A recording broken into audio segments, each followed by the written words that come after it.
C'est une histoire, très, très simple. On était avec mes enfants et ma femme, dans un endroit où on va souvent et i dans mes lectures, j'ai découvert, quelque chose qui m'a toujours, passionné depuis longtemps.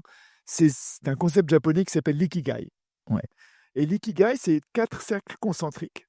Le premier te dit: si tu sens que tu fais quelque chose de bien, eh bien, il faut que tu deviennes le meilleur. Si tu es le meilleur, ça va être reconnu. Si tu es reconnu, ça va t'amener une valeur économique. Et le quatrième cercle concentrique, c'est de dire que tu dois faire cette chose pour le bien commun. Et là, tu es dans un ikigai global, complet. Et on a fait cet exercice, on a mis une vidéo dans l'endroit où on était. Et c'était un coach d'origine, je crois, euh, bengali ou indien, je me souviens très bien, qui était très apprécié de mes enfants, parce qu'il fallait que je mette un coach qui parle de l'ikigai, qui soit cachère pour eux, qui soit halal.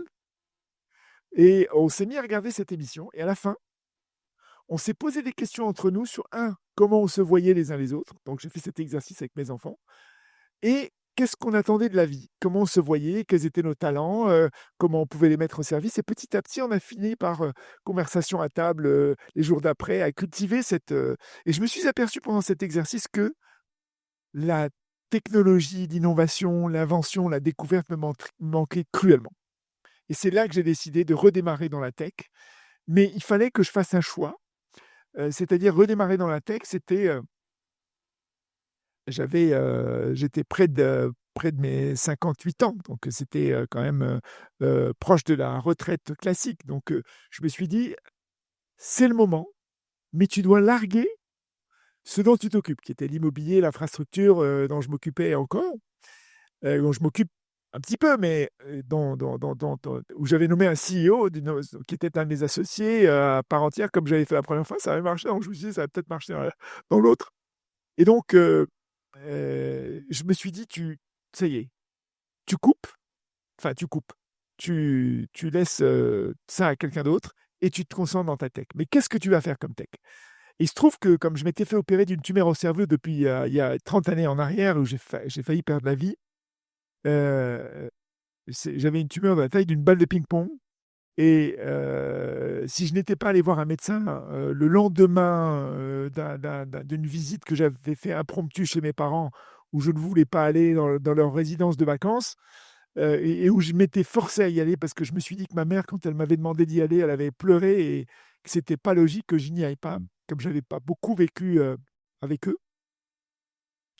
Heu, je me suis aperçu en allant faire des analyses que j'en avais plus pour longtemps et que j'allais perdre l'usage de la vue, puis de l'odorat, puis de l'ouïe, puis tous mes sens allaient disparaître et puis que j'allais y passer puisque c'est ce qu'on appelle un adénome hypophysaire, c'est quelque chose que tu as derrière, l'hypophyse et qui peut te provoquer des dégâts irréversibles au niveau du cerveau.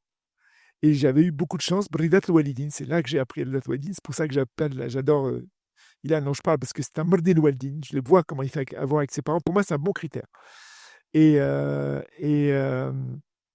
Donc je me suis aperçu au fur et à mesure des années que je me nourrissais sainement, que je faisais du sport, que je devais rester fit. Et malgré ça, j'ai attrapé un diabète et une hypertension. Je faisais des cataplexies, je m'effondrais après les repas. Et je me suis dit: «Il y a quelque chose qui ne va pas». Et j'ai commencé à étudier cet environnement la santé, métabolique. ouais. Et je me suis aperçu que c'était des maladies métaboliques, donc des syndromes métaboliques, des dysfonctionnements métaboliques.